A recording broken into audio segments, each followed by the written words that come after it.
கடந்த வடகிழக்கு பருவமழை காலத்தில் தமிழ்நாட்டின் கடலோர பகுதிகளில் அதிக மழை வெள்ளப்பெருக்கு ஏற்பட்ட போதிலும் மாநிலத்தின் பிற பகுதிகளில் குறிப்பாக நீர்பிடிப்பு பகுதிகளாக வழங்கக்கூடிய தமிழகத்தின் மேற்கு மாவட்டங்களில் குறைந்த அளவு மழை பெய்தது.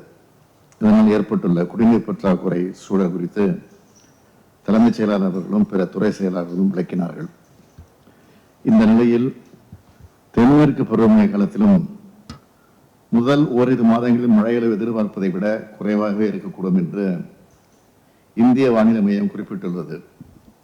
எனவே தற்போது அணைகளில் உள்ள நீரை சிக்கனமாக பயன்படுத்தி அடுத்த 2 மாதங்களுக்கு குடிநீர் தேவையை நிறைவு செய்ய வேண்டிய கடினமான சூழ்நிலையில் நாம் உள்ளோம். இதனை கருத்தில் கொண்டு அனைத்து துறை அலுவலர்களும் கவனமாக செயல்பட்டு குடிநீர் பிரச்சனை நிலவக்கூடிய அனைத்து பகுதிகளுக்கும் சென்று பிரச்சனைகளுக்கு உடனடியாக தீர்வு காண வேண்டும் என்று நான் கேட்டுக்கொள்கிறேன். தமிழ்நாட்டில் உள்ள 22 மாவட்டங்கள் வறட்சியால் குடிநீர் பற்றாக்குறை உள்ள மாவட்டங்களாகவே ஏற்கனவே அறிவிக்கப்பட்டு மாநில பேரிடர் நிவாரண நிதியிலிருந்து 150 கோடி ரூபாய் குடிநீர் விநியோக பணிகளுக்காக ஒதுக்கீடு செய்யப்பட்டுள்ளது. இதனை தேவைக்கேற்ப மாவட்டங்களுக்கு பிரித்தளித்து குடிநீர் வழங்கல் பணிகளையும் லாரிகள் மூலம் குடிநீர் விநியோகம் செய்யும் பணிகளையும் மேற்கொள்ள வேண்டும் என்று வருவாய் நிர்வாக ஆணையர் அவர்களை கேட்டுக்கொள்கிறேன்.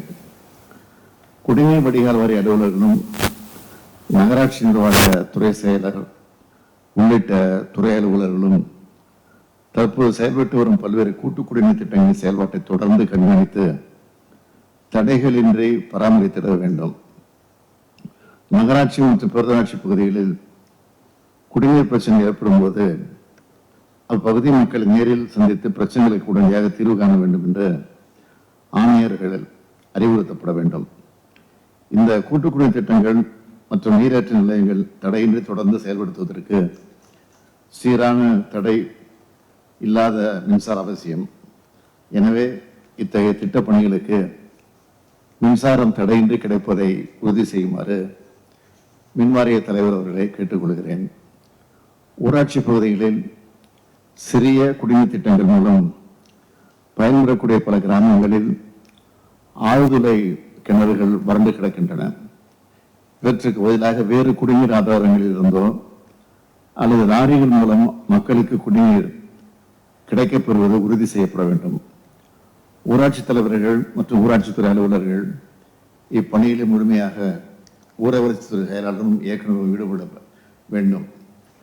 நமது மாநிலத்தில் வாக்குப்பதிவு முடிந்ததும் தேர்தல் நடத்தை விதிகள் நடைமுறை இருக்கக்கூடிய நிலையில் இந்த முக்கிய பணிகளில் எவ்விதமான சுணக்கமும் ஏற்பட்டு விடாமல் தொடர்ந்து அனைத்து மாவட்டங்களையும் கண்காணித்து வருமாறு தலைமைச் செயலாளர் அவர்களை கேட்டுக்கொள்கிறேன்.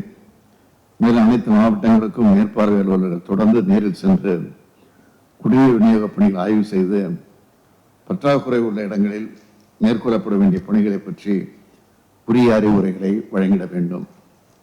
நமது மாநிலம் இத்தகைய குடிநீர் பற்றாக்குறை சூழலை சந்திப்பதால் அனைத்து துறை அலுவலர்களும் ஒருங்கிணைந்து சிறப்பாக செயல்பட்டு அடுத்த 2 மாதங்களில் இந்த பற்றாக்குறையால் நமது மக்கள் எந்த வகையிலும் பாதிக்கப்படாமல் இருப்பதை உறுதி செய்ய வேண்டும் என்று கேட்டுக்கொள்கிறேன். கோடை காலத்தில் தண்ணீரின் தேவையும் அதிகம். கோடையில் தண்ணீர் கிடைப்பது குறைவு. இதனை மனதில் வைத்து மக்களுக்காக அனைத்து துறையும் ஒருங்கிணைந்து செயல்பட வேண்டும் என்று கேட்டுக்கொள்கிறேன். நன்றி, வணக்கம்.